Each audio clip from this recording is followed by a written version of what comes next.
Assalamualaikum warahmatullahi wabarakatuh. Hai teman-teman semua, saya Abdul Khalid atau biasa disapa Boim, founder dari kanal ini, Live Dog. Puji syukur kehadirat Allah Subhanahu wa Ta'ala atas limpahan karunia-Nya, atas nikmat kesehatan dan waktu yang diberikan kepada kita semua ya, sehingga kita bisa menikmati kembali hari libur yang lumayan panjang ya, kalau dalam konteks kesibukan kita ini di dunia kerja ya, lumayan ini hari ya, kita libur dari Kamis sampai hari Ahad atau Minggu ya. Ini semua nikmat dari Allah ya, yang perlu kita syukuri ya. Bukan hanya materi saja ya, bukan hanya dalam bentuk materi yang banyak atau apa ya, tapi waktu, kesehatan, itu luar biasa. Dan sholawat kepada junjungan Nabi kita Muhammad Sallallahu Alaihi Wasallam, semoga kelak kita mendapat syafaat dari beliau. Hari ini hari Jumat di tanggal berapa ya, tanggal 15 Mei 2026 ya. Kita akan kembali berbincang atau ya curcol lah soal beberapa peristiwa penting, menurut saya sangat penting ya, dalam 2 atau 1 pekan ini, terutama terkait dengan kondisi politik ya. Ya agak serius kayak bicara politik, tapi ya mungkin ini Tommy juga bidang tahu kadang jadi, dan saya kira juga ini menjadi kewajiban warga negara ya, apalagi netizen. Ya, saya menganggap ya, kalau teman-teman mungkin sebagian menganggap media alternatif, media sosial yang dikendalikan oleh netizen ini itu punya sisi negatif atau ada kekurangannya dalam proses transformasi informasi di ruang publik. Tapi pada aspek lain itu media sosial atau platform media baru yang berbasis pada digital sebenarnya memiliki kelebihan dalam sebagai media yang digerakkan oleh citizen, lahir dari tangan citizen untuk melakukan perubahan-perubahan sosial ya.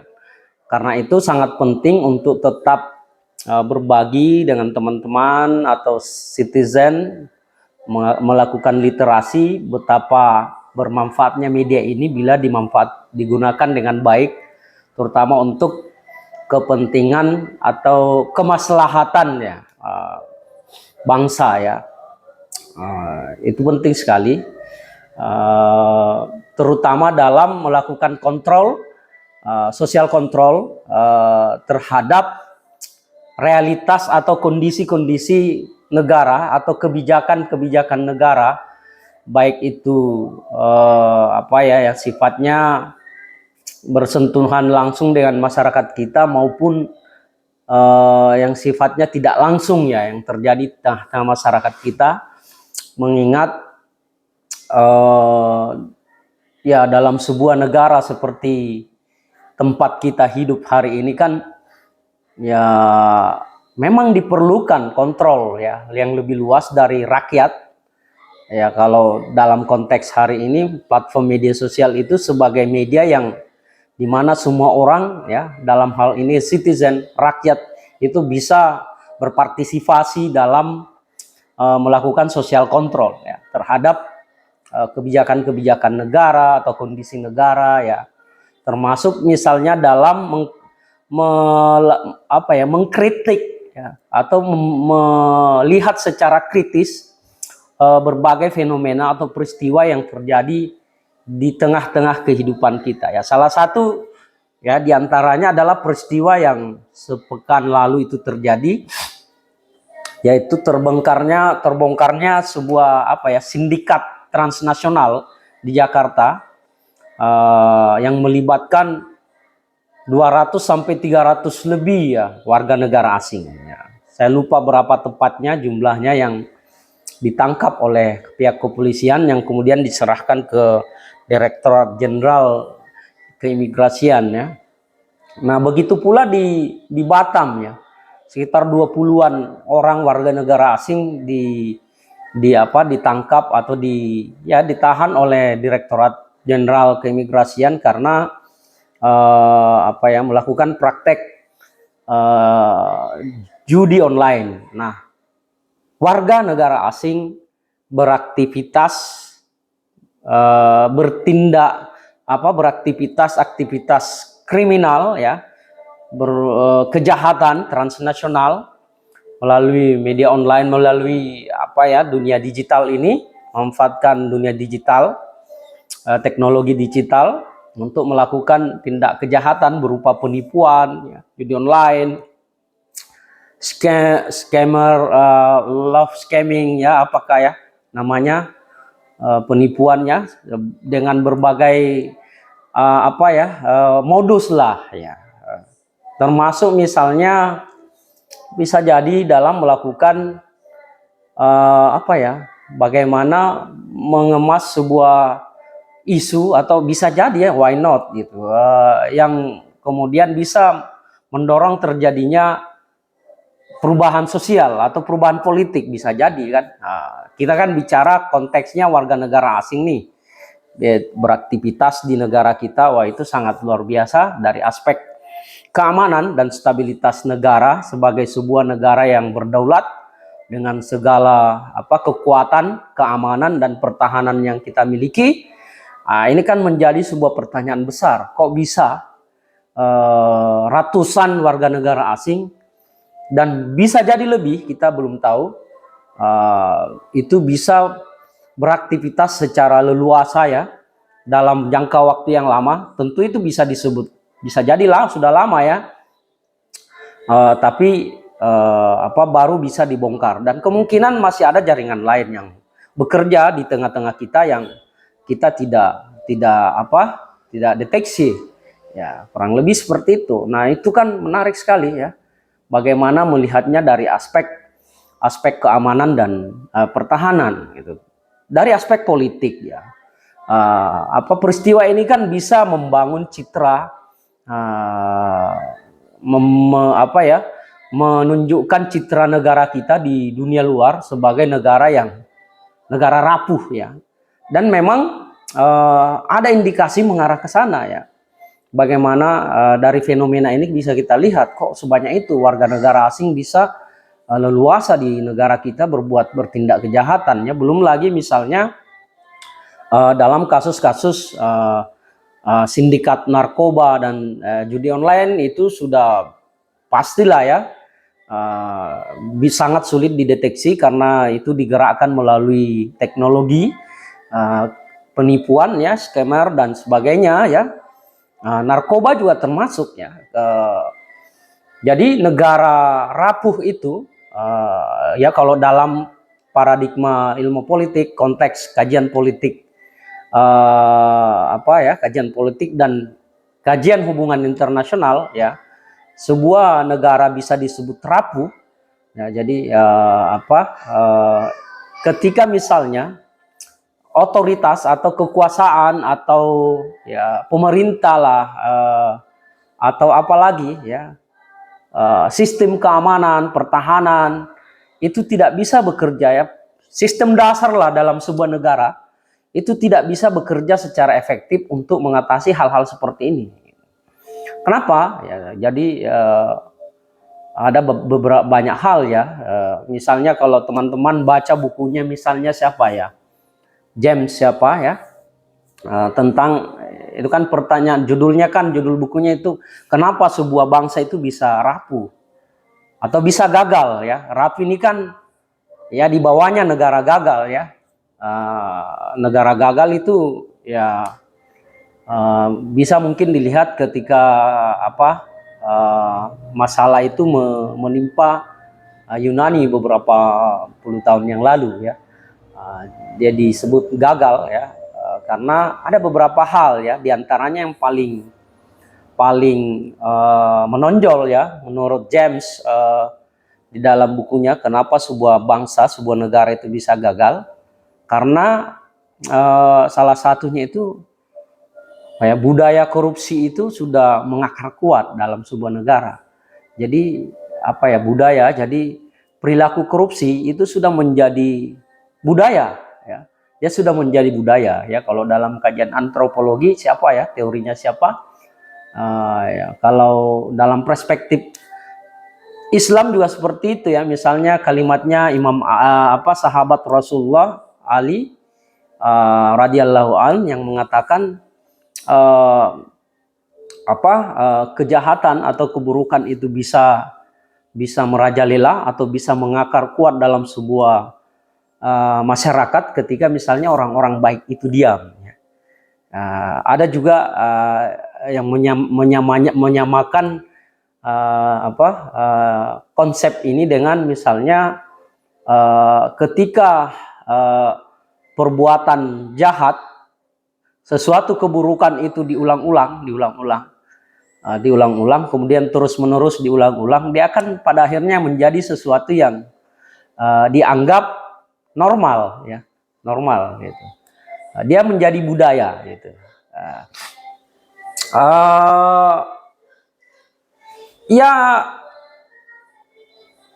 dia menjadi budaya ketika dia diulang-ulang ya. Dalam konsep antropologinya seperti itu ya. Sebuah perilaku yang berulang-ulang itu bisa mengakar menjadi sebuah budaya yang dianggap normal oleh satu komunitas sosial, sehingga dia bisa disebut sebagai produk kebudayaan masyarakat itu.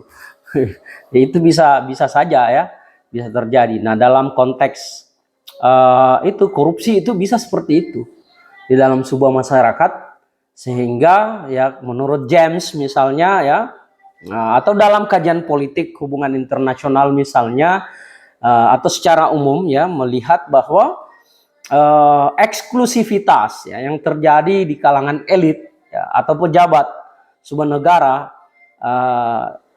itu menjadi salah satu karakteristik dasar atau ciri dasar sebuah negara itu bisa menuju kegagalan ya, atau di bawahnya ya, lebih menuju kegagalan itu bisa disebut negara rapuh ya, rapuh karena perangkat dasarnya itu tidak bisa efektif bekerja karena diderah oleh budaya tadi, perilaku korup ya, mudah menormalkan sesuatu yang tidak benar ya dalam proses pengambil kebijakan, di dalam implementasi kebijakannya. Ada tawar menawar, transaksional ya, sampai pada level tingkat masyarakat paling bawah ya.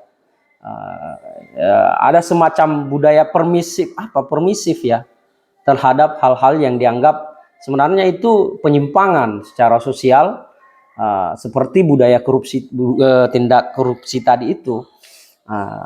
Ketika misalnya, nah di Indonesia seperti apa? Apakah gejala itu ada? Ya, gejala itu. Jadi gejala di Indonesia itu ada. Jadi jiwa kalau dalam perspektif masyarakat perspektif sosialis ya, dalam politik, dalam perspektif kajian Marxisme ya, sosialis melihat istilahnya bourgeoisme ya, budaya borjuis di kalangan pejabat elit itu tumbuh subur dan menjadi budaya, sehingga kemudian ada jarak antara elit dan rakyatnya gitu. Ada eksklusivitas ya, korupsi ya, budaya hidup yang borjuis ya di kalangan elit, sementara pada sisi lain itu sangat anomali sekali ya, ada situasi yang sangat anomali di mana rakyatnya mungkin ada yang sehari tidak makan, sekali sehari makan ya, atau dia tidak punya rumah ya, gelandangan, homeless ya. Sementara di aspek lain elit itu punya rumah puluhan, punya aset yang bernilai miliaran, tapi aspek lain ya, ekstrimnya gitu, di sudut yang lain ada masyarakat yang dalam sehari bisa jadi tidak makan, anaknya gizi buruk ya, rumahnya belum punya rumah, tidak mampu punya rumah ya, dari bapak kemudian anak, kemudian nanti cucunya baru bisa punya rumah, itu pun mungkin dengan kredit yang berbunga mahal dari bank. Nah ada situasi seperti itu ya, budaya korupsi di mana-mana, dan itu bisa kita lihat di Indonesia itu sebagai sesuatu yang apa ya, menjadi sesuatu yang dinormalkan ya. Ya kita tidak bisa menyalahkan karena kita memang negara yang menganut paham demokrasi liberal ya, mengarah ke sana ya, demokrasi liberal meskipun dianggap tidak, tapi kan fungsi-fungsi infrastruktur dan suprastruktur politik kita juga bekerja mengarah ke sana selama ini ya. Misalnya konsep yang kita anut sekarang kan bebas terbuka, itu kan konsep demokrasi ala Amerika dan sebagian Eropa yang bebas secara dalam artian absolut ya.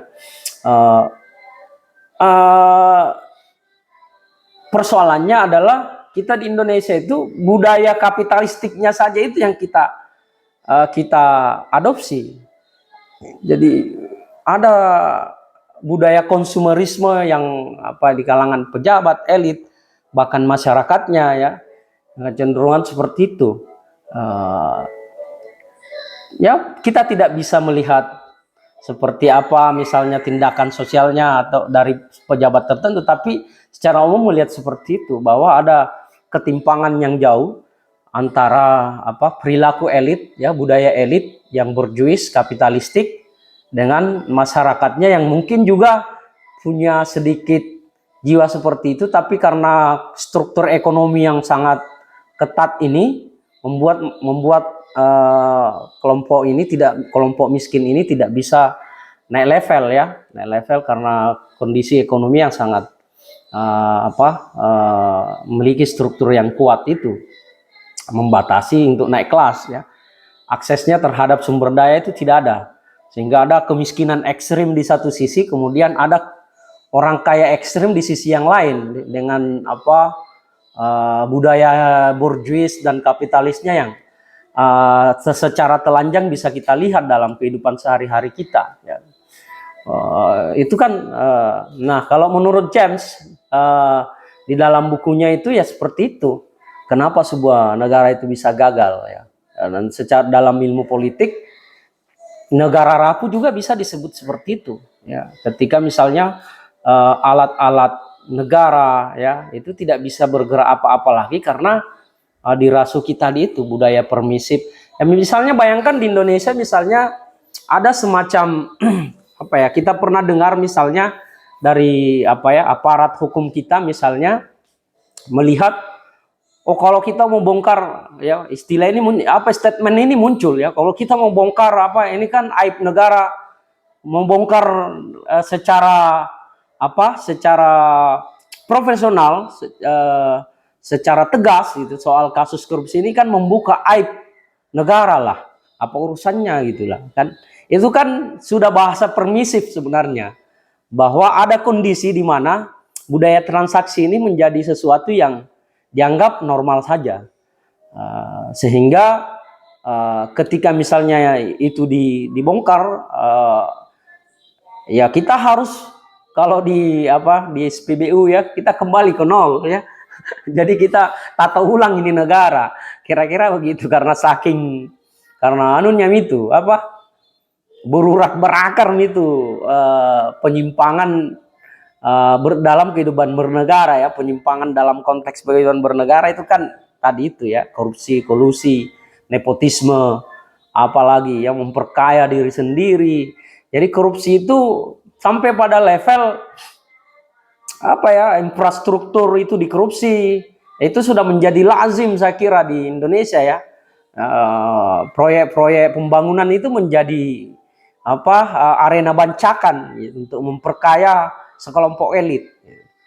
Itu sudah, apalagi misalnya dengan proyek pemerintah yang mendorong eksplorasi ya, di bidang energi yang cukup besar. Nah itu di arena itu saya kira juga banyak korupsinya itu ya, perizinan lah, izin tambang dan salah satu fenomenanya itu ya akan ada konflik di situ, konflik agraria. Nah itu ciri negara rapuh juga itu ya, kita disibukkan oleh konflik internal ya, termasuk itu ya konflik yang melibatkan antara korporasi dengan warga citizen ya, itu pasti ya, konflik agraria antara melibatkan masyarakat adat dengan korporat, kita disibukkan. Kemudian ada fragmentasi ya.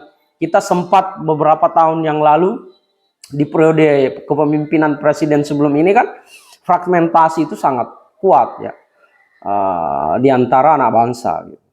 Antara apa, kelompok kanan ya, ekstrem kanan ya, kemudian nasionalis tengah, liberal atau sekuler, kiri ya, kiri sekuler, kiri liberal, kiri Melayu ya kalau istilahnya teman-teman ya, kiri Tan Malaka ya, sosialis Tan Malaka ya, sosialis Melayu ya, sosialis beragama ya.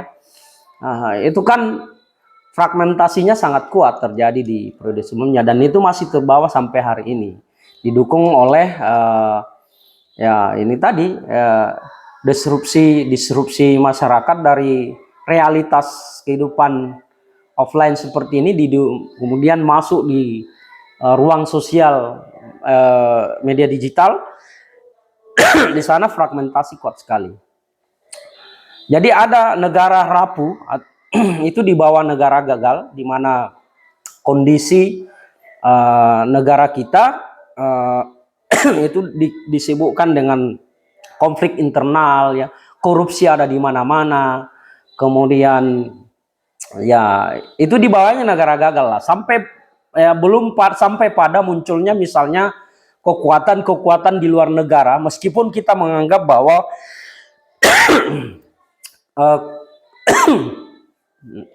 kekuasaan dan alat-alat kekuasaan juga itu dalam konteks Indonesia kita bisa rasakan ya, bagaimana pengaruh kekuatan di luar negara itu bisa kuat ya.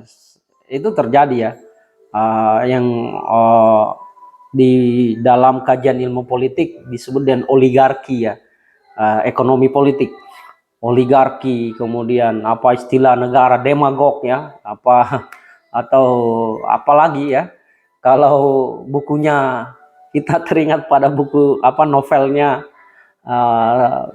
Terelie itu Negeri Para Bedebah, itu kan luar biasa ya. Bagaimana dia melihat semua negara di dalamnya itu banyak bedebah ya, itu bedebah dalam tanda petik itu mungkin tadi ya, korupsi di mana-mana itu. Orang masuk di dalam sebuah struktur misalnya di pemerintahan itu, orang berpikir mau memperkaya diri sendiri atau mau hidup sejahtera ya, dengan membancak semua yang ada itu ya, mulai dari proyek-proyek infrastruktur, bahkan proyek bantuan sosial juga dikorupsi, jangan salah itu. Di Indonesia ini ya, haji juga dikorupsi, apalagi luar biasa. Jadi memang kita sudah mengarah pada negara rapuh, meskipun ya dalam perspektif kekuasaan misalnya presiden kita dan jajarannya itu selalu berusaha mengatakan ya itu sudah tugas penguasa memang untuk menunjukkan seperti itu, tapi kan hanya dalam konteks kalau masyarakat cerdas ya, masyarakat dari luar bisa melihat itu kan dalam konteks bahasa saja ya, istilahnya omon-omon artinya dalam ruang wacana saja seperti itu. Dalam realitanya ya kejadian-kejadian seperti misalnya pembongkaran kasus penipuan judi online, pusat judi online di Jakarta itu kan luar biasa Pak, 300 lebih warga negara asing. Dan ya itu kan itu ancaman yang sangat luar biasa bagi keamanan kita. Bagaimana ini sindikat transnasional ini itu bisa mengarah, itu bisa menguat ketika misalnya negara tidak bertindak tegas, menunjukkan supremasi negara sebagai negara hukum maupun negara yang memiliki pertahanan ya. Supremasi hukum itu harus ditegakkan gitu dalam konteks ini ya.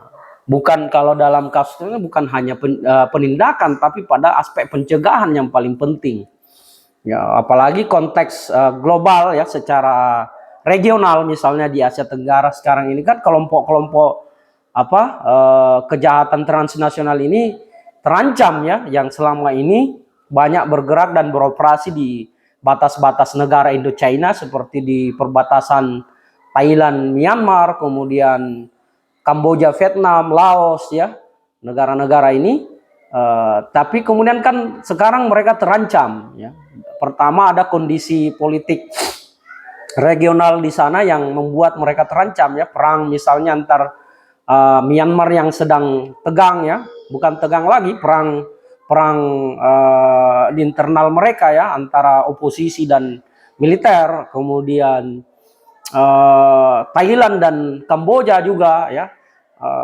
Jadi ada situasi yang tidak kondusif yang mengancam eksistensi mereka di area-area itu.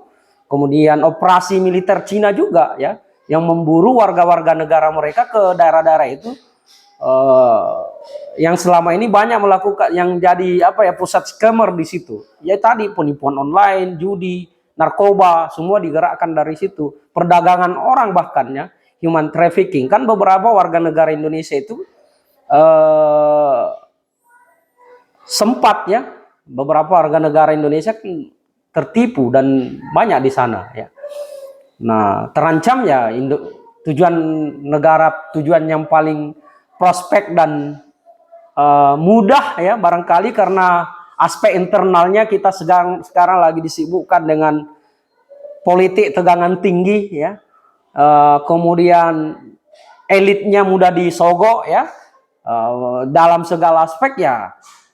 Tentu saja Indonesia adalah tujuan yang paling prospek ya, sehingga ya itu bahaya, terutama daerah-daerah batas seperti Batam, daerah Sumatera ya, daerah perbatasan ya, ibu kota Jakarta, daerah-daerah batas kita lah. Kan Indonesia ini memang apa ya, tadi itu ya, sistem kalau negara ini tidak menunjukkan supremasinya ya, kekuatannya, maka kita akan dianggap sebagai negara rapuh. Nah, ini bahayanya, yaitu dari peristiwa-peristiwa seperti itu kita bisa melihat aspek negatifnya, yaitu terbangunnya citra negatif sebagai negara rapuh di mata global. Bahwa Indonesia ini ternyata bisa menjadi sebagai sarang untuk beroperasi ya, pusat sindikat, bisa jadi seperti itu karena transaksional yang sangat dinormalkan, budaya korupsi tumbuh subur, kira-kira seperti itu. Apalagi negara kita ini kan punya batas yang sangat luas ya, garis misalnya satu pulau itu punya garis pantai yang luar biasa itu. Di Sulawesi Selatan saja ini kan, ini ribuan ini titik garis pantai, kalau kita lihat ini kan ribuan titik masuknya itu. Kalau kapal-kapal semacam kapal pinisi atau kapal jelur apalagi ya, itu kan bisa mendarat di mana-mana itu. Mau di pantai mana, bisa masuk semua. Nah, kan fenomena ini sudah kita lihat dalam masalah-masalah yang terkait dengan narkoba. Jadi peredaran narkoba ini kan datangnya dari luar ya, dari luar. Entahlah kalau ada di dalam juga sumber produksinya, tapi kebanyakan dari luar melalui titik-titik ilegal tadi itu. Tentu tidak lewat pelabuhan. Anda tahu kalau ada yang lewat pelabuhan ya, pelabuhan resmi. Tapi kan titik pendaratnya perahu di daerah kita ini kan sangat banyak. Sehingga ketika misalnya negara tidak menunjukkan supremasinya, kekuatannya itu, maka kita akan dianggap negara rapuh. Dan gejalanya sudah kuat ya. Meskipun ya secara politik ya, dari secara umum negara selalu menunjukkan kekuatannya, bahwa kita memiliki kekuatan. Ya seperti itulah ya. Nah, dan ya kita akan kaji ini, bahas lagi ini secara jauh dengan lebih dalam dari perspektif politik ya, ekonomi politik, perspektif politik internasionalnya ya, di pertemuan berikutnya teman-teman ya. Saya kira ini yang penting sekali, soal ancaman nyata terhadap keamanan, stabilitas keamanan dan pertahanan kita. Jadi menurut saya pemerintah sekarang itu sudahlah menunjukkan show force ya, bikin komando cadangan banyak. Apa artinya semua itu ketika tadi itu ya, sindikat kejahatan internasional ini bisa beroperasi secara leluasa gitu di negara kita, terutama di dalam masalah judi online ya, perdagangan orang, itu kan sudah gejalanya sudah ada semua itu, dan melibatkan orang kita juga. Kemudian apalagi penipuan online itu kan banyak. Itu sudah menjadi, bahkan di satu daerah itu bisa sudah menjadi budaya. Ya, mulai dari anak, bapak, mamanya itu saling dukung untuk melakukan kejahatan penipuan online itu. Ya, itu kan sudah bukan rahasia umum lagi. Narkoba yang terutama ya, kalau kita mendatangi rutan-rutan dan lapas-lapas itu kan 70-80% itu isinya terkait dengan narkoba, mulai dari pemakai, pengedar, sampai bandarnya ada di dalam.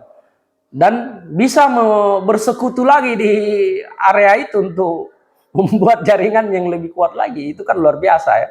Nah, ini menurut saya, jadi ada berita sebelumnya ya dari salah seorang anggota DPR RI kita, Dr. Haja Meiti Rahmatia, yang saya lihat beritanya mengulas itu gitu. Kita bukan negara rapuh, pemerintah harus menunjukkan kekuatannya dalam kasus penipu warga negara asing yang beroperasi di Jakarta itu kan tidak sedikit, itu 300 lebih, 300 ya, 300 lebih ya, dari itu semua dari negara-negara Indochina ya, dari Vietnam, Laos, beberapa negara di situ, Kamboja. Tentu itu kalau dilihat kewarganegaranya seperti itu ya, karena eksistensi mereka di luar mulai terancam di daerah-daerah batas itu kan. Saya pernah ke Kamboja dengan teman-teman pasca sarjana ilmu politik angkatan 2014 ya. Itu kita ke Vietnam, Kamboja, Laos, dan memang batas-batas negara di negara-negara itu area judi, memang kasino ya.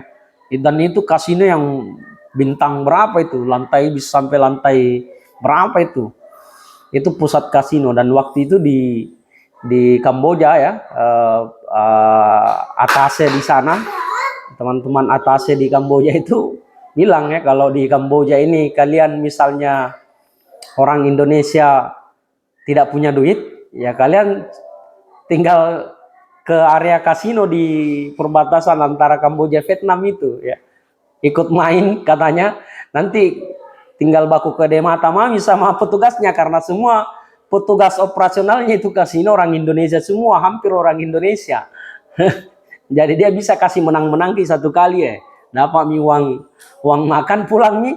Nah, itu guyon dari dari pejabat atau petugas kita di sana di kedutaan di Kamboja untuk melihat secara bahwa di kawasan itu orang Indonesia banyak ya, bukan hanya artinya dia menggambarkan bahwa sebenarnya sumber daya orang Indonesia itu cukup diterima di mana-mana, terutama di Asia Tenggara.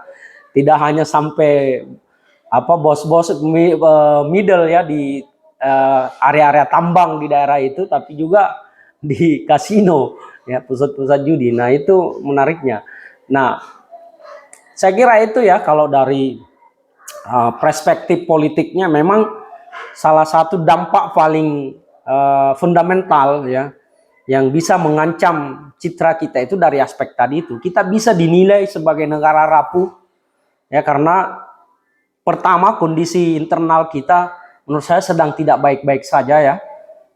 Kita setiap hari disuguhi oleh fragmentasi politik ya, pandangan politik baik dari tingkat elit sampai masyarakat bawah, kemudian kasus-kasus konflik di tambang, korupsi, kita semua disebutkan dengan hal-hal itu, semacam mata rantai setan yang tidak putus-putus, karena barangkali saya memang sengaja tidak diputuskan, padahal kan kita sudah punya lembaga anti korupsi misalnya, kurang apa lagi Indonesia ini kan, dari alat negaranya ya, kepolisian, apalagi ya, semua hampir punya perangkat anti korupsi di sana, detektor dan perangkat anti korupsi. Tapi ya apalah ya, ada KPK ya, tapi ya korupsi itu sebagai sesuatu sebuah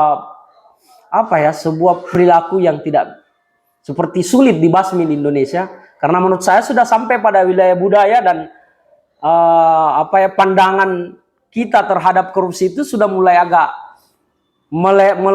melegalkan pada aspek dan konteks pada kondisi tertentu gitu, sehingga misalnya muncul bahasa dari aparat penegak hukum kita, wah terbongkar aib negara ini kalau ya itu kan bahasa permisif ya, bahasa ya semacam ada keengganan untuk memulai dari nol kembali, menata dari nol kembali sistem kehidupan bernegara kita ini, bagaimana agar bisa benar-benar apa ya, itu orientasi dan prospeknya itu, visinya itu adalah mensejahterakan rakyatnya, melindungi segenap bangsa ya, sebagaimana yang diamanahkan dalam undang-undang dan keinginan para founding father kita ya, pendiri bangsa ini ya.